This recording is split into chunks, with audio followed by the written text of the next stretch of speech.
29 number के register में 19/10/89 का प्रातः क्लास, पेज नंबर 76। रूहानी बाप बैठे रूहानी बच्चों को रोज रोज समझाते हैं,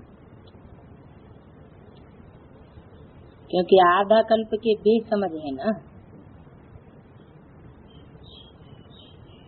कौन से बाप और कौन से बच्चे? समझाने वाला है रूहानी बाप, और समझाता किसको है? जो बेसमझ बने हैं लेकिन रूहानी स्टेज में रहने के पुरुषार्थी है। तो रोज रोज समझाना पड़ता है कि रूहानी बाप रूहानी बच्चों को समझाते हैं, ये अभिमानियों को नहीं समझाते हैं। पहले पहले तो मनुष्यों को शांति चाहिए, समझ में भी कब आएगा? जब पहले शांत स्वरूप होके बैठे, मैं आत्मा शांत स्वरूप हूँ। आत्माएं सब असल में रहने वाली थी शांति धाम की। बाप तो है ही सदैव शांति का सागर। अभी तुम शांति का वर्षा प्राप्त कर रहे हो। कहते हैं ना शांति देवा। देवा क्यों कहते हैं? देवा माना देने वाला, देवता। अर्थात हमको इस सृष्टि से अपने घर शांति धाम में ले जाओ, अथवा शांति का वर्षा दो। देवताओं के आगे अथवा शिव बाबा के आगे ये जाकर के कहते हैं कि शांति दो, क्योंकि शिव बाबा है शांति का सागर। अभी तुम शिव बाबा से शांति का वर्षा ले रहे। बाप को याद करते करते तुमको शांति धाम में जाना है जरूर। नहीं याद करेंगे तो भी जाएंगे जरूर। तो शांति का तो वर्षा मिल ही जाएगा, चाहे याद करें या याद न करें। मुक्ति धाम का तो वर्षा मिल ही जाएगा, तो फिर याद करने की दरकार क्या है?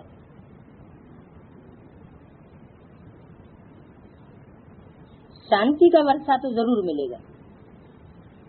याद इसलिए करते हो कि पापों का बोझा जो सिर पर है वो खत्म हो जाए, क्योंकि सजाएं खा करके भी तो शांति धाम में जाएंगे, और जो जितनी सजाएं खाएंगे उतना पद भी उनका कम हो जाएगा। तो याद इसलिए करना है कि पापों का बोझ खलास हो जाए। शांति और सुख मिलता है एक बाप से,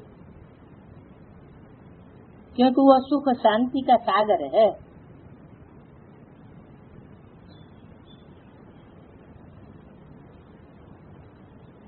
वो चीज ही मुख्य है। कौन सी चीज? कौन सी चीज?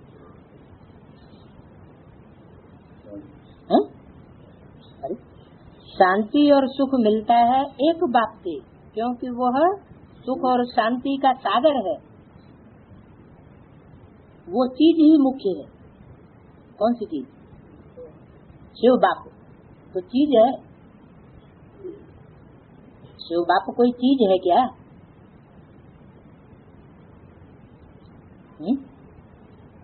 कोई स्थूल वस्तु है क्या? चीज है तो जरूर साकार रूप में, साकार रूप धारण करके भी आता है, क्योंकि वर्षा मिलता है बाप से। बाप कोई सर्वव्यापी तो नहीं हो सकता, जरूर एक व्यापी बन करके आता है, एक में व्यापक होकर के आता है। उस एक बाप से ही सुख और शांति का वर्षा मिलता है, औरों से नहीं। शांति को मुक्ति भी कहा जाता है, और फिर जीवन मुक्ति और जीवन बंध भी है। जीवन में रहते हुए मुक्ति कैसे दुख दर्दों, और फिर जीवन बंध बंधन, कैसा जीवन?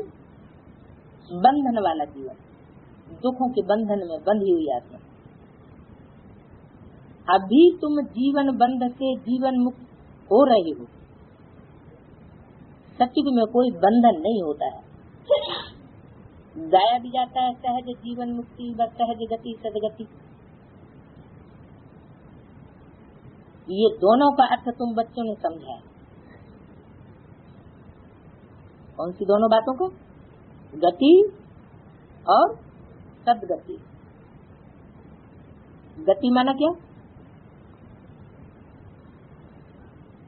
गति माना मुक्ति शांति, और सदगति माना सच्ची गति। इसका मतलब शांति सच्ची गति नहीं है।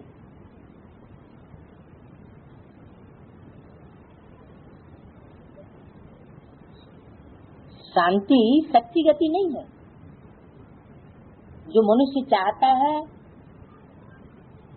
वो शांति ही सच्ची गति नहीं है क्या? मनुष्य क्या चाहता है?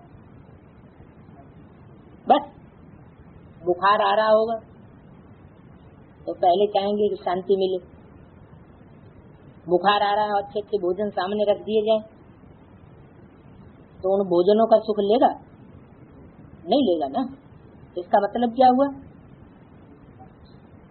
कि पहले आत्मा शांति चाहती है, लेकिन वो असली गंतव्य स्थान नहीं है। आत्मा शांति तब चाहती है जब दुख बहुत ज्यादा मिलते है, तो चाहती है इन दुखों से छुटकारा मिल जाए, मुक्ति मिल जाए। तो मुक्त हो जाना दुखों से माना शांत हो जाना, लेकिन इसके बाद भी कुछ चाहिए। क्या चाहिए? जब शांति मिल जाए तो सुख चाहिए, तो वो ही सच्ची गति। हर मनुष्य आत्मा सुख चाहती,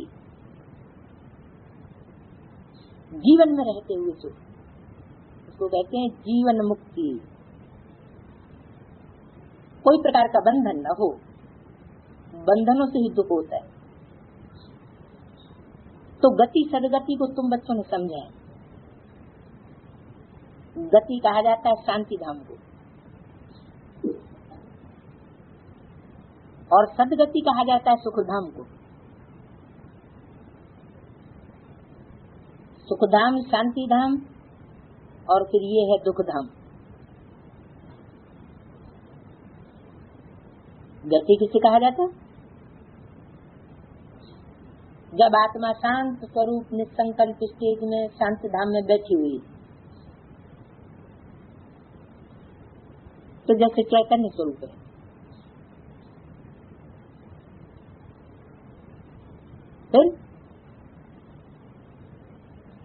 फिर शांत में बैठना ही सब कुछ नहीं है।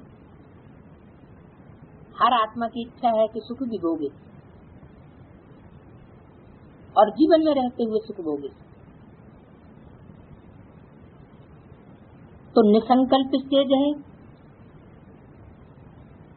वो कोई संपन्न स्टेज नहीं है। निसंकल्प से भी ऊपर कहाँ पहुँचना है?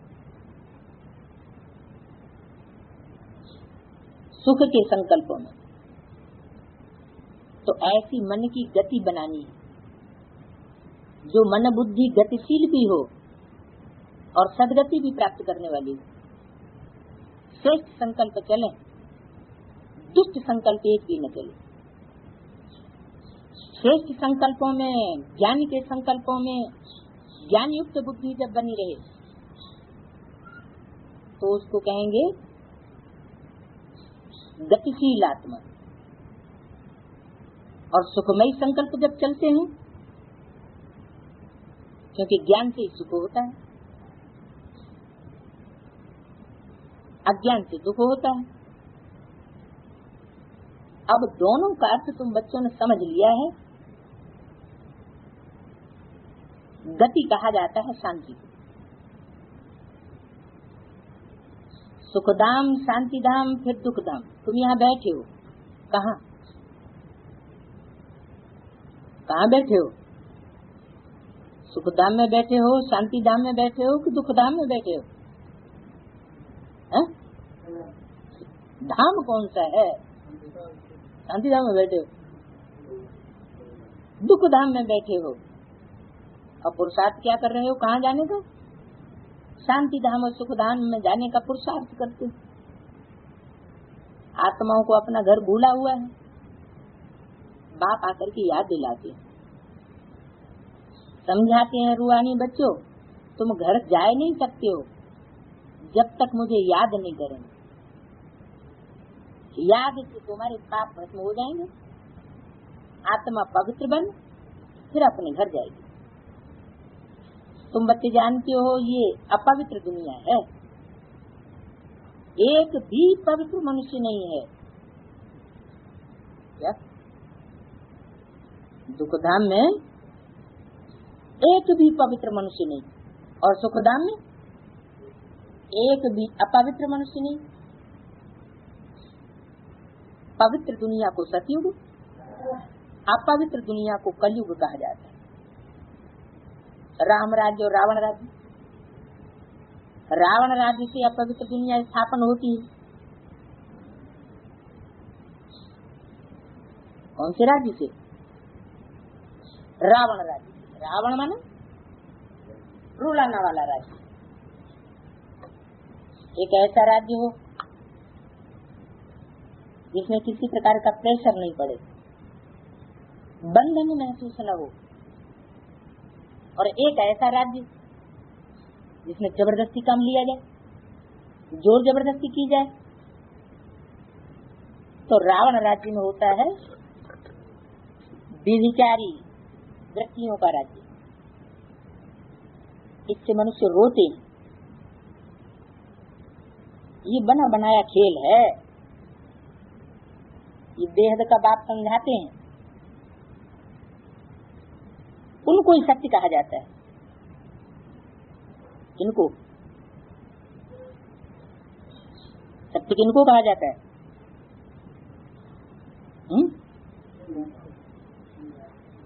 जो समझाते हैं। समझाते किसको? और बताए ना, बेसमझ होते हैं उनको ही समझाया जाता है। सत्य बातें तुम संगम पर ही सुनते हो, फिर तुम सतयुग में आते हो। द्वापर से फिर रावण राज्य शुरू होता है। रावण अर्थात असुर ठहरा। असुर कभी सत्य नहीं बोल सकते हैं। असुर की निशानी क्या बताई? कभी सत्य नहीं बोलेंगे। इसलिए इसको कहा जाता है झूठी माया झूठी काया। आत्मा भी झूठी है तो शरीर भी झूठा है। आत्मा में संस्कार भरते हैं ना।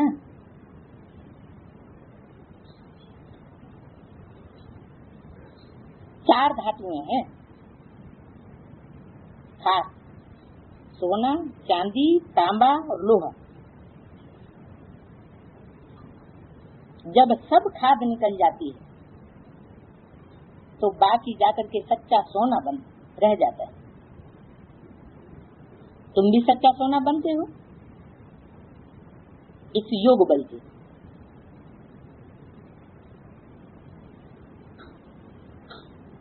तुम जब सतयुग में हो तो सच्चा सोना खाद काहे से निकलती है? अग्नि से। तो ये बाप की याद भी योग अग्नि है। अग्नि में किचड़ा नहीं रह सकता।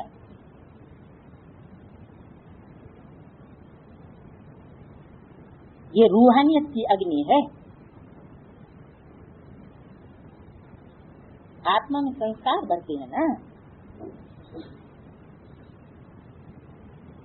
तुम जब सतयुग में हो तो सच्चा सोना, फिर चांदी की खाद पड़ती है तो चंद्रवंशी कहा जाता है, फिर तांबे की, फिर लोहे की खाद पड़ती है द्वापर कलयुग में। फिर योग से तुम्हारे में जो चांदी तांबा लोहा की खाद पड़ी हुई है वो निकल जाती है। तो पहले तो तुम सब आत्मा शांति धाम में, फिर पहले पहले आते हो सत्युग में, तो उसको कहा जाता है गोल्डन एज। तुम सच्चा सोना हो, योग बल से सारी खाद निकल करके बाकी सच्चा सोना बचता है। शांति धाम को गोल्डन एज नहीं कहा जाता है। Golden age, silver age, copper age ये कहा जाता है ना। शांति धाम में तो सिर्फ शांति है। आत्मा जब शरीर लेती है तब golden age, silver age, copper age कहा जाता है। सतयुग में तो सृष्टि ही गोल्डन एज बन जाती है। सतो प्रधान 5 तत्व से शरीर बनता है। आत्मा सतो प्रधान है तो शरीर भी सतो प्रधान है। फिर पिछाड़ी में जाकर के आयरन शरीर मिलता है, क्योंकि आत्मा में खाद पड़ जाती है। तो गोल्डन एज, सिल्वर एज इस सृष्टि को कहा जाता है। ये सृष्टि है 5 तत्वों की बनी हुई। इस सृष्टि पर आत्मा आकर के गोल्डन एज, सिल्वर एज बनती है। तो बच्चों को क्या करना है? पहले पहले शांति धाम जाना है। इसलिए बाप को याद करना है, तभी तमो प्रधान से सतो प्रधान बन जाएंगे। इसमें टाइम उतना ही लगता है जितना टाइम बाप यहाँ रहते।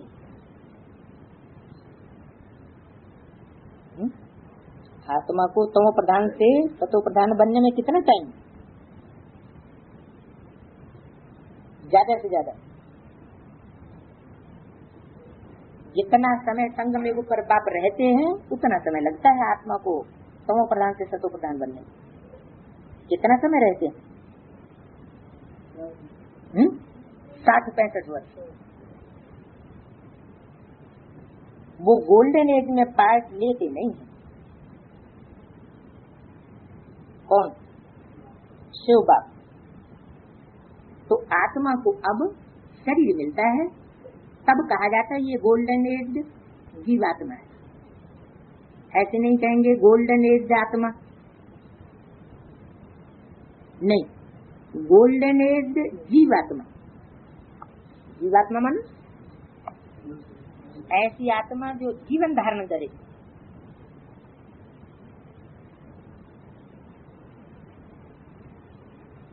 फिर सिल्वर एज जीवात्मा होती है। तो यहाँ तुम बैठे हो, तुमको शांति भी सुख भी प्राप्त होता है। तो क्या करना चाहिए? दुखधाम का संन्यास करना चाहिए। इसको कहा जाता है बेहद का संन्यास। उन सन्यासियों का है हद का संन्यास।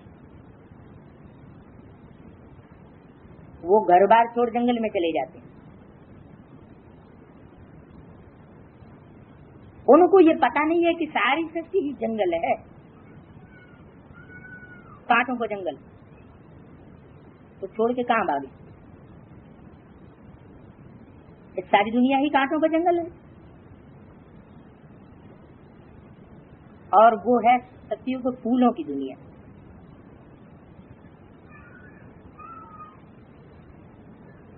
वो सन्यासी भले सन्यास करते हैं, परंतु फिर भी कांटों की दुनिया में, जंगल में, शहर से दूर जाकर रहते हैं। उन्हों का है निवृत्ति मार्ग। क्या? वो प्रवृत्ति मार्ग में रह नहीं सकते, और तुम्हारा है प्रवृत्ति मार्ग। तुम पवित्र जोड़ी थे और अभी अपवित्र बने। उनको गृहस्थाश्रम भी कहते हैं। सन्यासी तो आते ही बाद में है, इस्लामी बौद्ध भी बाद में आते हैं, क्रिश्चियन से कुछ पहले आते हैं। ये क्या बात हुई? सन्यासी क्रिश्चियन से पहले आते हैं बाद में आते हैं?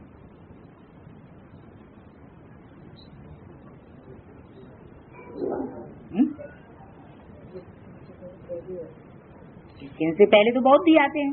फिर ऐसे क्यों कहा कि सन्यासी तो आते ही बाद में, इस्लामी बौद्ध भी बाद में आते हैं? क्रिश्चियन से कुछ पहले आते हैं। इसका मतलब हुआ कि बौद्ध धर्म में ही सन्यास शुरू हो जाता है। तो ये झाड़ भी याद करना है, चक्र भी याद करना है। बाप कल्प कल्प आकर के कल्प वृक्ष की नॉलेज देते हैं, क्योंकि खुद बीज रूप है, सत्य है, चैतन्य है। इसलिए कल्प कल्प आकर के वृक्ष का सारा राज समझाते हैं। तुम आत्मा हो, परंतु तुमको ज्ञान सागर, सुख का सागर, शांति का सागर नहीं कहा जाता। ये महिमा एक ही बाप की है जो तुमको ऐसा बनाते हैं।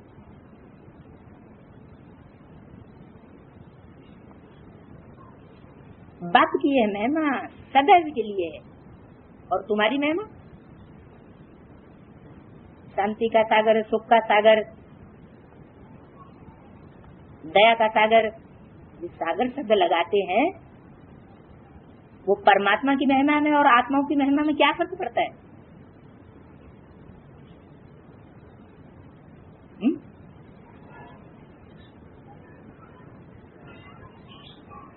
तुमको ज्ञान सागर, सुख सागर, शांति का सागर नहीं कहा जाता।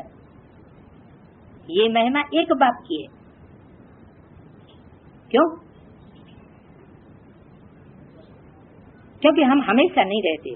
आत्माएं हमेशा के लिए वो सागर का स्वरूप नहीं धारण करती। वो परमात्मा तो सदैव पवित्र ही और निराकार है। सिर्फ थोड़े समय के लिए आते हैं पावन बनाने, सर्वव्यापी की तो बात ही नहीं। तुम जानते हो बाप सदैव वहां ही रहते हैं। कहाँ रहते हैं? परमधाम में रहते हैं सदैव।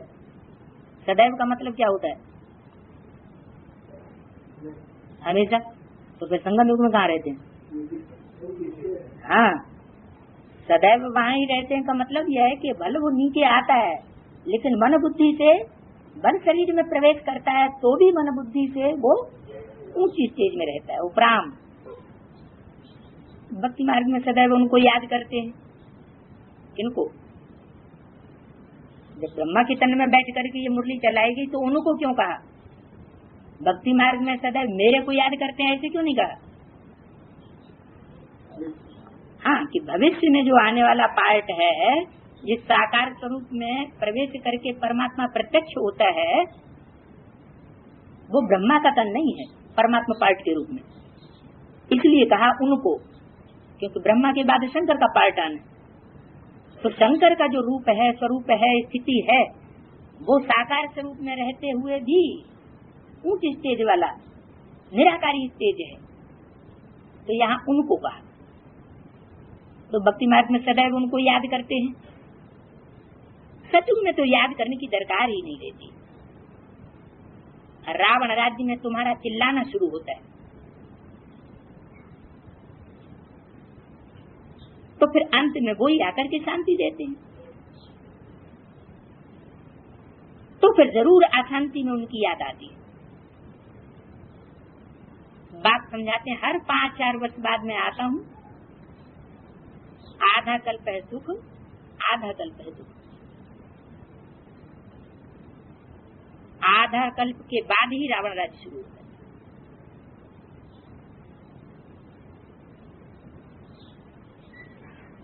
इसमें पहले नंबर की भूल है देह अभिमान। रावण राज्य शुरू होता है तो पहली भूल कौन सी होती है? अपन को क्या समझते हैं? देह समझने लग पड़ते हैं। क्योंकि 21 जन्म देह के सुख भोगे हैं स्वर्ग में, तो देह के सुख भोगते भोगते देह समझने लग पड़े। उसके बाद फिर और विकार आते हैं। तो सब विकारों का बाप कौन हुआ? देह अभिमान। जब बाप समझाते हैं तो फिर सबको समझना पड़ता है। बाप समझाते हैं अपन को आत्मा समझो, देही अभिमानी बनो। आत्मा की भी पहचान चाहिए। मनुष्य तो सिर्फ कहते हैं आत्मा प्रकृति के बीच चमकती है। अभी तुम समझते हो वो है अकाल मूर्त। कौन? वो है अकाल मूर्त। ब्रह्मा के तन में बैठे ऐसे क्यों बोला वो है अकाल मूर्त? अकाल मूर्त का मतलब क्या है? जिसको काल खा न सके। काल माना यहाँ ज्ञान में तो चलते हैं, बहुतों को आज ज्ञान में चलते हैं, कल फां हो जाते हैं। आज कहते हैं हम बाप के बच्चे हैं, कल कहते हैं बाप तो हमारे अंदर बैठा हुआ है। बाप कोई है ही नहीं, हम खुद ही बाप हैं। हमारे अंदर बाप, तुम्हारे अंदर बाप। तुम्हें दिखाई नहीं पड़ता, हमें दिखाई पड़ता। तो ऐसे नहीं। अकाल मूर्त का मतलब क्या है? जो इतना निश्चय बुद्धि हो कि कैसा भी काल आ जाए, कैसा भी समय आ जाए, उसके निश्चय को हिला न सके। अभी तो क्या होता है, आज निश्चय पत्र लिख करके देंगे कागज में, वीरेंद्र देव दीक्षित तो कमला देवी हमारी अम्मा है और बाप है। और कल क्या कहेंगे? तो हम कोई बात नहीं मानेंगे। बाप है, अम्मा है, बात कोई नहीं मानेंगे। जब कोई बात नहीं माना जाएगा तो बच्चा घर में रह सकता है? नहीं। कोई आया? कौन आया ऐसा कहने वाला? उठो। है तुमको क्या ऑर्डर दिया गया? ऑर्डर क्या दिया गया? तो हमको सुनाओ नहीं, सिर्फ इतना बताओ तुमको क्या ऑर्डर दिया निश्चय पत्र देने के बाद? समर्थन नहीं। पिता है, माँ है, लेकिन माता पिता और सबके सहयोग ही घर चलता है। अब एक साल हो जिसको दूसरा नालायक बच्चों के सहयोग से घर नहीं चलता है। समझाया जाता है माता की बात माननी चाहिए, आगे में चलना चाहिए। तो पहले बात मानो, पहले बच्चे बनो सही तरीके से, फिर उसके बाद आओ क्लास में। सुना तुमने? सुन लिया? ये बाप का घर है, ये धर्मशाला नहीं है। ऐसा हुआ लोगों का नहीं मिलेगा, मेरे जो माँ बाप है तो मैं अपने हमको डांटेंगे, सताएंगे। तो आप समझ लो फिर। पक्का कर लिया? क्या पक्का किया? आगे मेरी होने वाली बातें माता लिखा जाएगा और मेरा इतना संगठन ताल में रहेंगे, कोई हमारी बात को दूसरा न। देखो यहाँ वो जगह है जहाँ वाइब्रेशन बनाने हैं। वाइब्रेशन बिगाड़ने वाला जो है वो कभी परिवार में सहयोगी नहीं बन सकता, समझे? तो तुमको जो डायरेक्शन दिया गया पहले उसको फॉलो करो। तुम फाउंडेशन में ही तुम ऐसे अगर बन रहे हो अवज्ञाकारी, तो आगे चलकर तुम क्या बनोगे? तो अपने निश्चय है कि मैं बनना चाहता नहीं, ये क्या पूछ रहे हो? क्या पूछ रहे हो? इसमें क्या समझने की बात? तुमसे कहा कि तुम्हारा ज्ञान अभी पक्का नहीं हुआ है, सर्वव्यापी वाली बात ही तुम्हारी बुद्धि में नहीं बैठी है। तो जब तक तुम्हारी बुद्धि में बेसिक नॉलेज नहीं बैठी है तब तक तुम इस क्लास में नहीं बैठ सकते।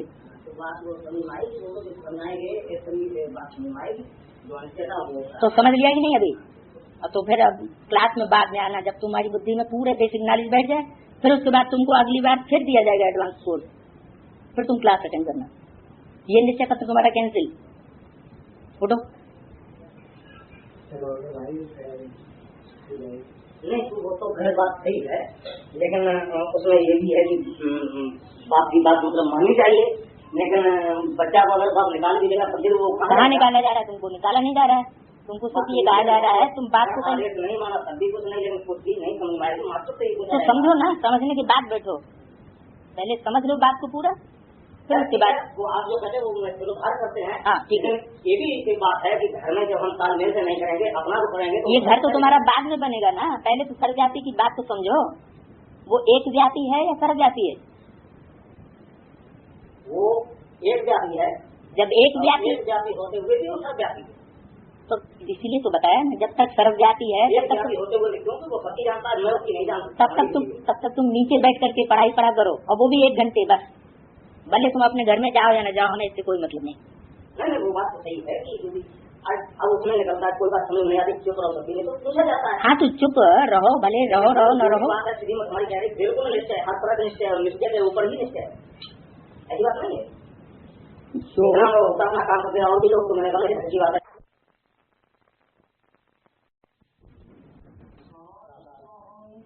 मूर्त माना साकार, मूर्त माना साकार। तो मूर्त में आ नहीं लगा हुआ है, और काल में काल के साथ आ लगा हुआ है।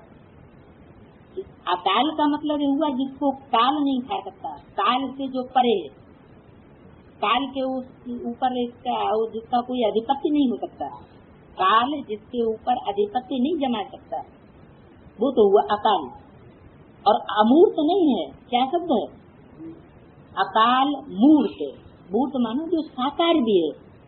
इसलिए एक मुरली में बोला हुआ है कि जब तक साकार नहीं बनेंगे तब तक सदगति कैसे करेंगे? क्योंकि सदगति तो होती है जीवन के साथ। अगर जीवन नहीं तो सदगति नहीं। उसको कहते हैं सदगति को जीवन मुक्ति। जीवन मुक्ति माना जीवन में भी रहे और मुक्ति भी करे। तो जीवन में जो रहेगा तो जीवन में रहने वाला ही तो जीवन मुक्ति करेगा। खुद जीवन में न हो, खुद बिंदु हो और दूसरे की जीवन मुक्ति कर दे, ये हो सकता है? आप गुरु जी बैंगन खाएं, दूसरे को तड़की खाएं, खुद गुड़ खाते हैं, चेलों से कहेंगे गुड़ नहीं खाना, खुद बीड़ी पीते हैं, चेलों से कहें बीड़ी नहीं पीना, तो चेले मानेंगे नहीं? तो परमात्मा स्वयं पहले आकर के मूर्त रूप धारण करता है, साकार रूप धारण करता है। उस अकाल मूर्त आत्मा का तक ये शरीर है। उस अकाल मूर्त आत्मा का कितनी जगह इशारा किया है? उस अकाल मूर्त आत्मा का जिसको कोई काल खा नहीं सकता। और ब्रह्मा को तो काल खा गया ना। तो जिसको काल खा जाए, जिसका जीवन ही चला जाए, वो जीवन मुक्ति नहीं दे सकता। जो जैसा स्वयं होगा वैसा ही दूसरों को बनाएगा। तो ब्रह्मा की स्मृति में रहने वाले जो भी पुरुषार्थी है वो ही गति प्राप्त करेंगे जो ब्रह्मा की गति हुई है। दूसरी गति प्राप्त नहीं कर सकते। माना उनको भी शरीर छोड़ना पड़ेगा। ऐसे नहीं हो सकता कि ब्रह्मा ने शरीर छोड़ दिया तो ब्रह्मा के जो फॉलोअर्स हैं, ब्रह्मा के रूप में जो भगवान को याद करने वाले हैं, उनकी जीवन मुक्ति हो जाए, यानी उनको जीवन में रहते हुए दुख दर्दों से मुक्ति मिल जाए और सुख प्राप्त हो जाए। ये नहीं हो सकता। उनको शरीर छोड़ना पड़ेगा और अगले जन्म में जैसे ब्रह्मा की गति हुई, कृष्ण की सोल की जो गति होती है, अगले जन्म में वो भी जाकर के जीवन में रहते हुए दुख दर्दों से मुक्ति की स्टेज को प्राप्त करेंगे। तो आत्मा बैठती भ्रकुटी में है। अकाल मूर्त का ये तत्व है। सब चैतन्य अकाल तत्व है। वो तत्व नहीं जो अमृतसर में लकड़ी का गाया जाता है। क्या उन्होंने समझ लिया कोई लक्कड़ बुद्धि होगा, उस लक्कड़ बुद्धि के ऊपर बाप विराजमान होते हैं। कोई लकड़ी के तख्त पर बाप विराजमान अकाल मूर्त नहीं होता है। वो तो चैतन्य जो तख्त है प्रकृति का मध्य, उस पर विराजमान होता है। बाप ने समझाया जो भी मनुष्य माते हैं सबका वो अकाल तख्त। आत्मा आकर के यहाँ विराजमान होती है। सतयुग हो या कलयुग हो, आत्मा का तत्व है ही ये मनुष्य शरीर। तो कितने अकाल तत्व हैं? अकाल तत्व कितने हुए? बाबा पूछते हैं तो जवाब भी देना चाहिए। एक बस एक होगा तो अपना मंजमा नहीं बनाएगा है? तो कितने अकाल तत्व हुए हैं? सब अकाल तत्व। हाँ 4.5 लाख जो है वो ऐसे हैं चैतन्य तत्व जो अकाल तत्व है। अकाल तत्व माने जिनको कोई काल खा नहीं सकता। तो कितने अकाल तत्व हैं? जो भी मनुष्य मात्र हैं अकाल आत्मा के तत्व हैं। तो बताओ कितने मनुष्य हुए यथार्थ में? मनुष्य किसे कहा जाता है? मनु की औलाद, मनु का बच्चा मनुष्य हुआ। मनु मन संकल्पों से ब्रह्मा ने सृष्टि रची, तो मनन चिंतन शक्ति का जो उपयोग करता है उसको कहते हैं मनु। तो उसकी औलाद भी कैसी होगी? वो भी मनन चिंतनशील होगी। तो जो मनन चिंतनशील बनते हैं, जिनका मनन चिंतन चलता है, विचार सागर मंथन चलता है, ज्ञान की गहराइयों में जो जाते हैं, वो ही उसके बच्चे हैं मनुष्य। और बाकी सब मनुष्य में जानवर में क्या फर्क है? फर्क किस बात का है? मनुष्य मनन चिंतनशील होता है और जानवर मनन चिंतन नहीं करेगा, मन का उपयोग सदुपयोग नहीं करेगा। तो मन का जो सदुपयोग करने वाली आत्माएं हैं वो हैं सिर्फ कितनी? 4.5 लाख जो अकाल तत्व है। ये तो मनुष्य कहे जाते हैं 500, 600, 700 करोड़ भी, जो बिल्कुल लास्ट में आएंगे जब दुनिया खत्म होने वाली होगी। अभी भी आत्माएं आ रही हैं, तो वो भी मनुष्य शरीर धारण करके उनको भी कहा जाता है मनुष्य। लेकिन है तो वो कीड़े मकोड़े। जैसे कीड़े मकोड़े जिंदा हुए और तुरंत मर गए, तो उनकी कोई जिंदगी हुई, उनमें कोई मनन चिंतनशीलता हुई? तो मनन चिंतनशील जो आत्माएं हैं वो है 500 करोड़। ऐसे नहीं है, असली मनन चिंतनशील है सिर्फ 4.5 लाख। मनु की औलाद डायरेक्ट। बाकी जो उसके बाद औलाद बनेंगे वो किसकी औलाद बनेंगे? मनु की औलाद बनेंगे कि फिर जो दैवी मनुष्य होंगे उनकी औलाद बनेंगे? किसकी औलाद बनेंगे? 4.5 लाख तो है मनु की औलाद, और बाकी उसके बाद वाले वो दैवी मनुष्यों की औलाद होंगे। मनु की औलाद मनुष्य सच्चे अर्थों में नहीं होंगे। तो आत्मा एक तत्व छोड़ दूसरा लेती है। पहले छोटा तत्व होता है, फिर बड़ा होता है। ये शरीर रूपी तत्व छोटा बड़ा होता है। वो लकड़ी का तत्व जिसको सिख लोग अकाल तत्व कहते हैं, वो तो छोटा बड़ा नहीं होता है। क्या वो लकड़ी अमृतसर में कौन सा तत्व बना दिया है उन्होंने, जिसके ऊपर आप शस्त्र रख देते हैं, और तो लकड़ी का तत्व बना दिया है। वो तो एक ही जैसा रहता है, वो छोटा बड़ा नहीं होता है। ये किसको भी पता नहीं है कि सब मनुष्य मात्र अकाल तत्व है। आत्मा अकाल है, कब विनाश नहीं होती। आत्मा को तत्व भिन्न भिन्न मिलते हैं। सत्युग में तुमको बड़ा फर्स्ट क्लास तत्व मिलता है, उनको कहेंगे गोल्डन एज तत्व। तुम रहते हो गोल्डन एज में, फिर उस आत्मा को silver age, copper, iron age तक मिलता है। फिर गोल्डन एज तक चाहिए, तो पवित्र बनना पड़ेगा, तब ही मिलेगा। इसलिए बाप कहते हैं माम एकम याद करो। क्या इसलिए कहते हैं? उस अग्नि में जब तक एक ही याद की अग्नि में जब तक आत्मा नहीं पड़ी है, तब तक वो संपूर्ण पवित्र नहीं बन सकती, तो तुम्हारी सारी खाद निकल जाएगी। फिर तुमको ऐसा दैवी तत्व मिलेगा।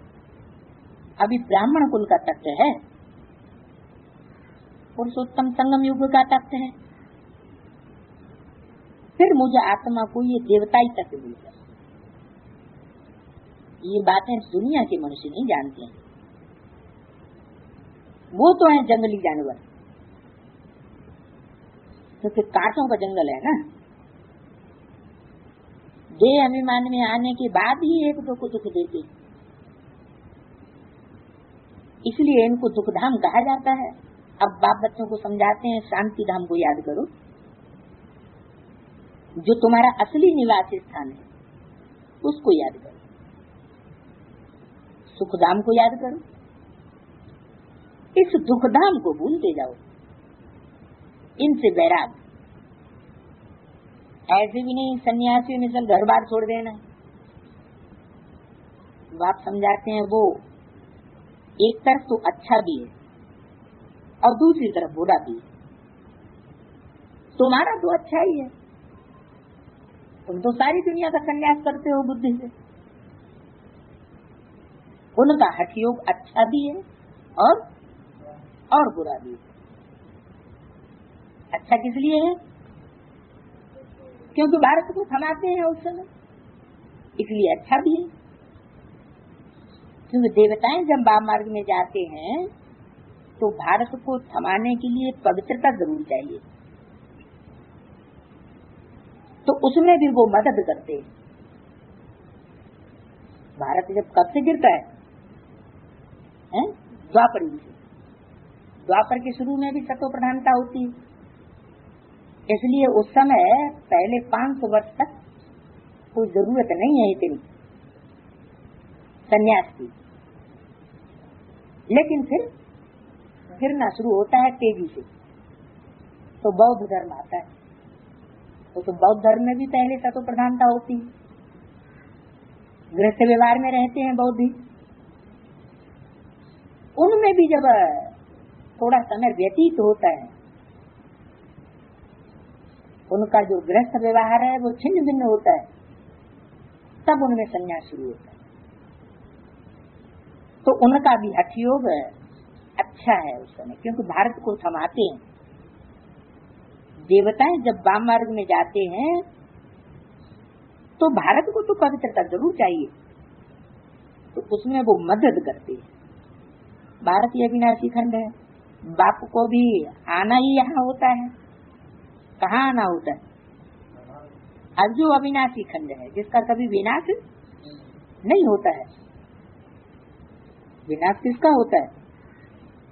जो खंड अपवित्र बनते हैं उनका विनाश होता है, और जो खंड ऐसा है जिसमें आदि से लेकर के अंत तक कुछ न कुछ पवित्रता रहती जरूर है, बिल्कुल नष्ट नहीं होता। द्वापर युग से बल गिरना शुरू होता है तो भी सन्यासी आ जाते हैं, और सन्यासी आकर के कमाई लेते। आजकल के सन्यासी विदेशी बन गए, विदेश में जाकर के और ही ज्यादा बेविचारी बनने लग पड़ते हैं। तो फिर तो भारत नहीं थमना चाहिए। फिर क्यों थमा हुआ?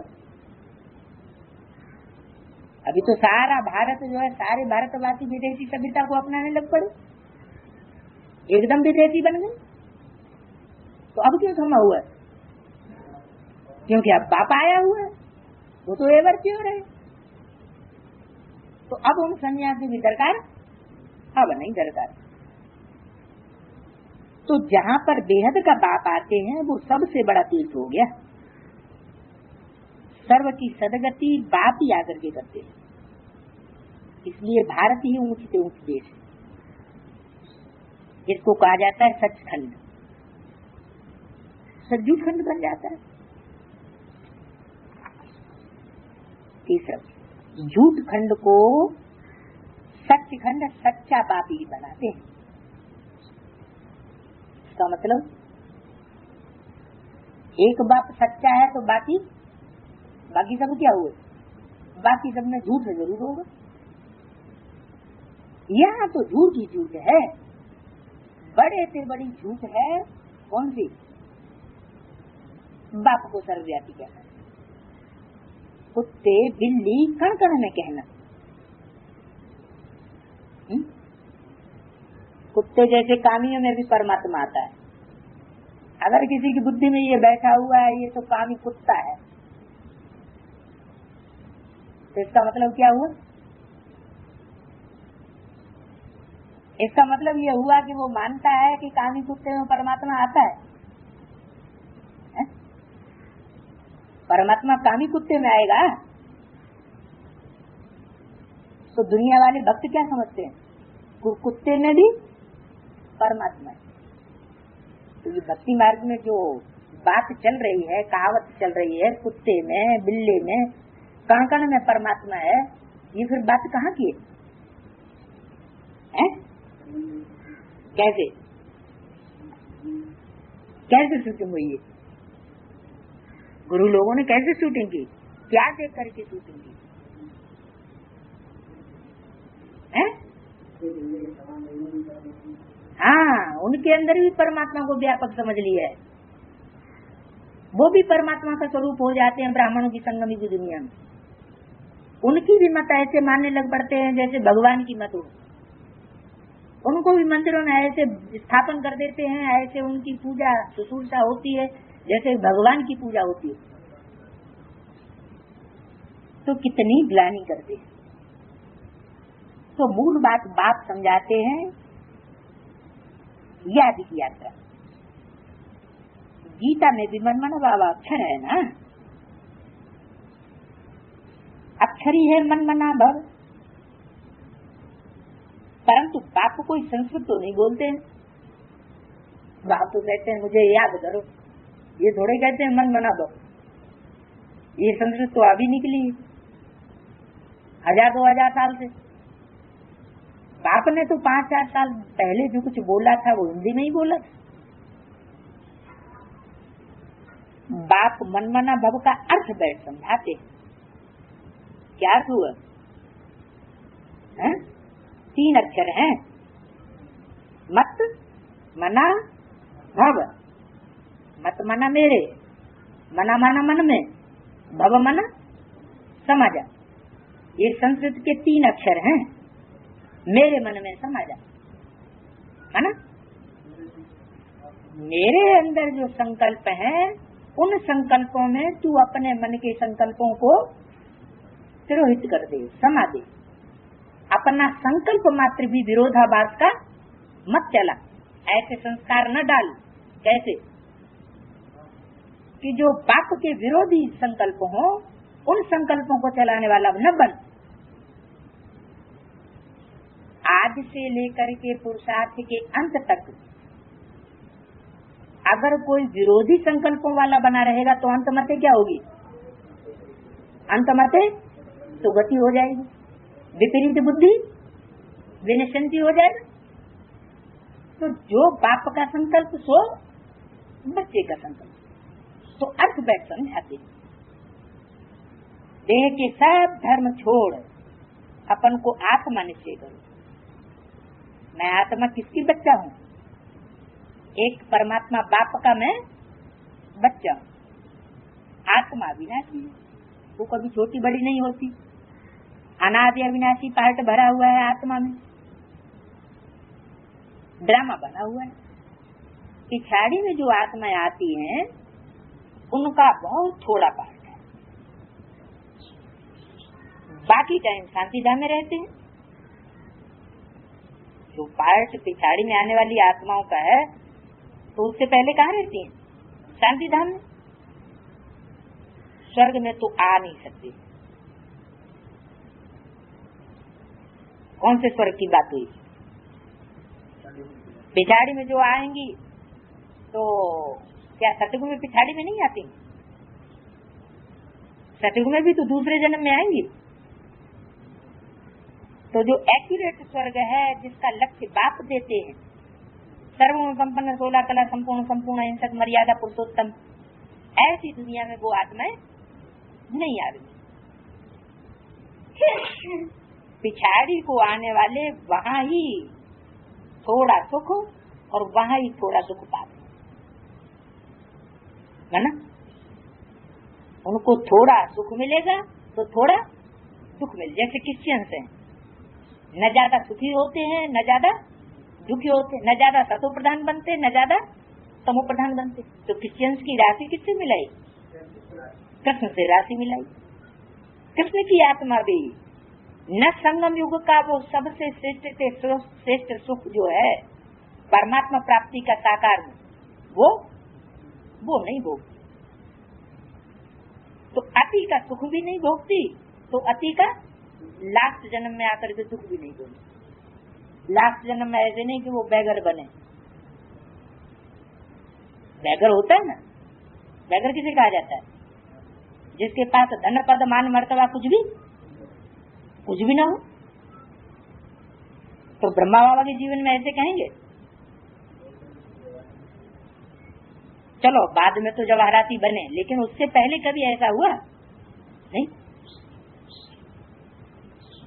तो न वो ज्यादा नीचे गिरते हैं न ज्यादा ऊपर उठते हैं। जैसे दीपावली पर मच्छर कितने ढेर निकलते हैं, सुबह को उठकर देखो तो सब मच्छर मरे पड़े होंगे। तो लास्ट में जो आत्माएं आती हैं उनकी भी क्या गति होती है? थोड़े समय के लिए आते हैं और फिर वापस चले जाते हैं। माना जो सुख भोगना चाहिए आदि का, वो नहीं भोग सकते। ऑलराउंड उनका पार्ट नहीं होता है। तो ऑलराउंड पार्ट किसका होता है? जो भी ऑलराउंड पार्टधारी आत्माएं होती हैं वो होती हैं हीरो हीरोइन मिसल। हीरो हीरोइन का पार्ट कैसा होता है? All round part. तो उनका है हीरे जैसा जीवन और बाकी का समय का है नंबर 1। तो बाप समझाते हैं ये सृष्टि का चक्र कैसे फिरता है। मनुष्य सृष्टि रूपी झाड़ छोटे से बड़ा और बड़े से छोटा कैसे होता है तो समझाते हैं। सतयुग में कितने थोड़े मनुष्य और कलयुग में कितनी वृद्धि हो, झाड़ बड़ा हो जाता है।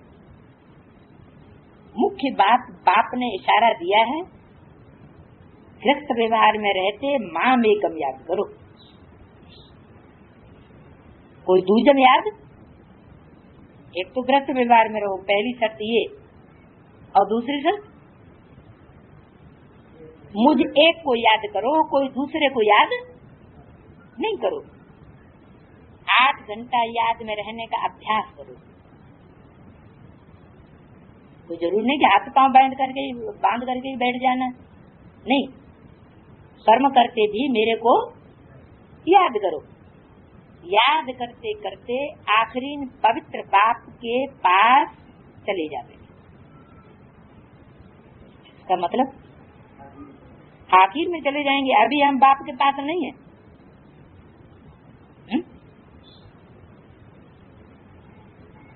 अभी नहीं है। संगम युग में अभी बाप के पास नहीं अनुभव कर सकते। पास का मतलब है जैसा पुरुषार्थ बाप का है वैसा पुरुषार्थ हम बच्चों का भी उसी स्टेज का बन जाए। जिस ऊंचाई पर बाप पहुंचा हुआ है उसी ऊंचाई पर हम भी पहुंच जाए तो कहेंगे पास, नजदीक। तो पुरुषार्थ में कोई दूर होते हैं, कोई नजदीक होते हैं। तो तुम बाप के पास चले जाएंगे तो तुमको फिर स्कॉलरशिप भी मिलेगी। क्या? जो पहले बाप के पुरुषार्थ के नजदीक पहुंचेंगे उनको फिर स्कॉलरशिप भी मिलेगी। अगर पाप रह जाएंगे तो फिर जन्म लेना पड़े। क्या? एडवांस पार्टी में भी शरीर जिनको छोड़ना पड़ेगा ना। जिनके भक्ति के संस्कार खलास नहीं होंगे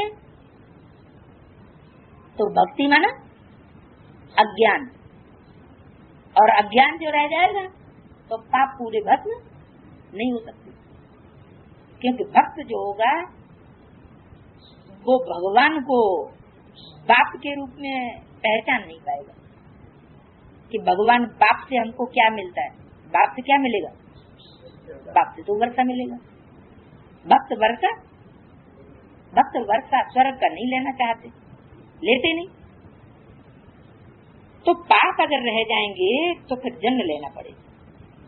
सजाएं खाते हैं, फिर पद भी कम हो जाता है। हिसाब किताब चुकतू तो सबको करना है। जो भी मनुष्य मात्र हैं अभी तक भी जन्म लेते रहते हैं। इस समय देखेंगे भारतवासियों के क्रिश्चियन धर्म ऊंचे, वो फिर भी बहुत सेंसिबल है। भारतवासी तो 100% सेंसिबल थे, सो अब फिर नॉन सेंसिबल बन गए, क्योंकि यही 100% सुख पाते हैं, फिर 100% दुख भी यही पाते हैं। ये वो तो आते ही पीछे हैं। कौन? दूसरे धर्म वाले तो आते ही बाद में। बाप ने समझा है क्रिश्चियन डायनेस्टी का कृष्ण डायनेस्टी से कनेक्शन है। राखी क्यों मिलाते हैं? हाँ, क्रिश्चियन डायनेस्टी का कृष्ण की डायनेस्टी से कनेक्शन है। क्रिश्चियन ने राज्य छीना, किससे छीना?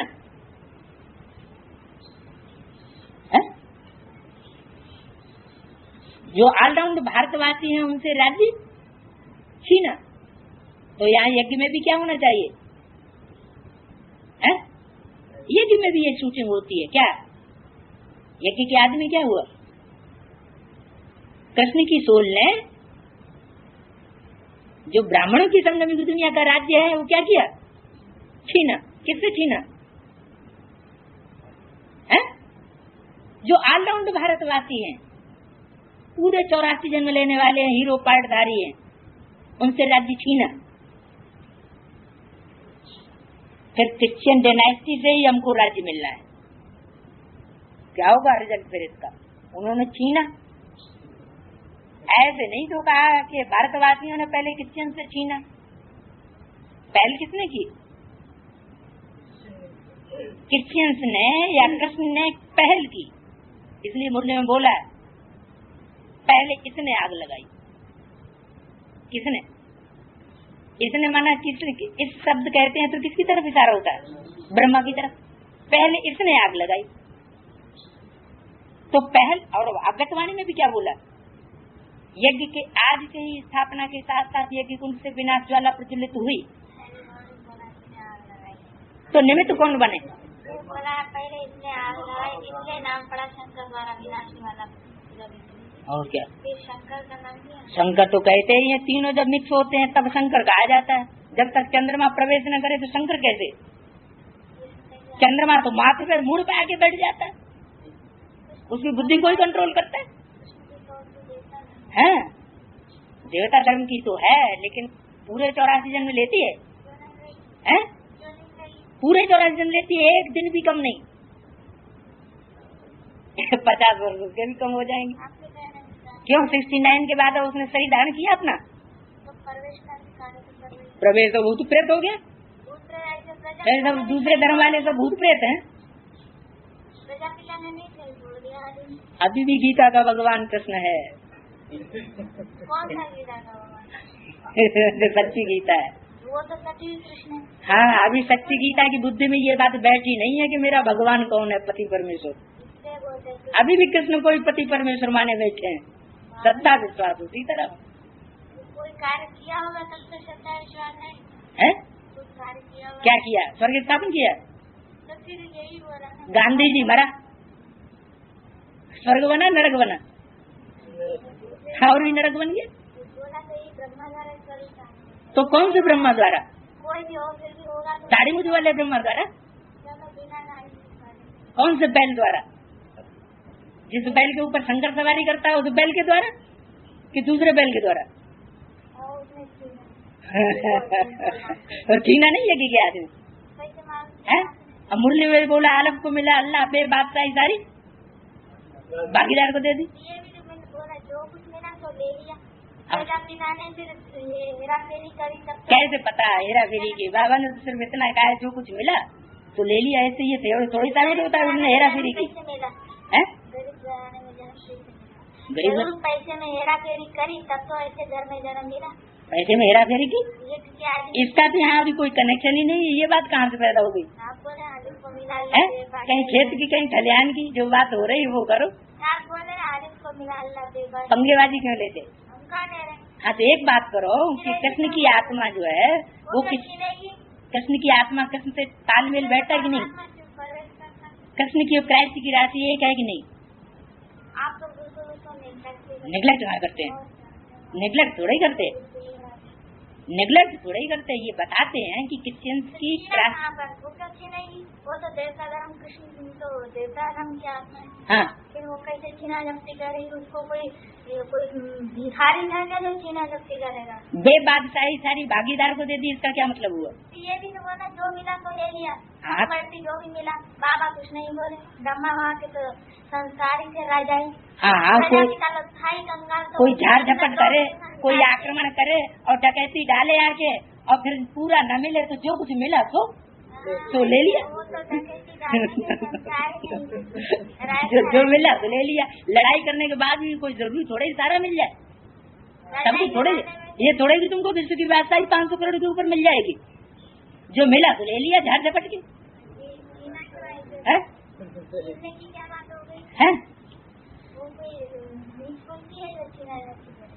चंद्रवंश, चंद्रमा और सूर्य में ऊंच कौन होता है नीच कौन होता है? चंद्रमा ऊंच होता है कि सूर्य ऊंच होता है? चंद्रमा रोशनी लेता है कि सूर्य रोशनी लेता है? चंद्रमा लेता है और देता कौन है? तो सूर्य कौन हुआ? सूर्य देवता नमा चंद्र देवता नमा सूर्य कौन हुआ? है देने वाला जो है वो हमेशा ऊंचा रहेगा और लेने वाला हमेशा। तो ज्ञान की रोशनी किसने ली? ये भी आसुरी पना है कि ले भी ले और कहोगे नहीं हम ऊंचे। जैसे भस्मासुर होता है ना उसी से वरदान लेगा और उसी के ऊपर हाथ रखेगा हम तुमसे ऊपर हैं।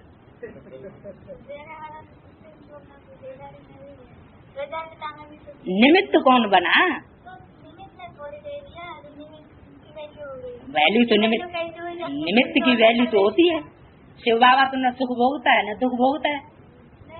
सुख दुख कौन भोगता है? जो निमित्त बनता है सुख दुख देने के वो ही सुख दुख भोगता है। दूसरा थोड़ी कोई भोगेगा। चलो आप बोल रहे हैं ना उसने छीना जब्ती की, ठीक है ये भी रिकॉर्डिंग हो गई छीना जब्ती की। तो इसमें नई बात क्या है? कैसेट में रखो और जाकर के उन तथाकथित ब्रह्मा कुमार कुमारियों को सुनाओ जाके ताकि खूब आग लगे। हम तो चाहते हैं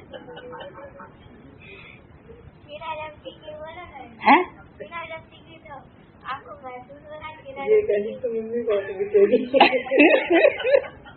राज्य छीना, फिर क्रिश्चियन डिनास्टी से राज्य मिलना है। राज्य भी किससे मिलना है? राज्य देने में भी कौन आगे आएंगे?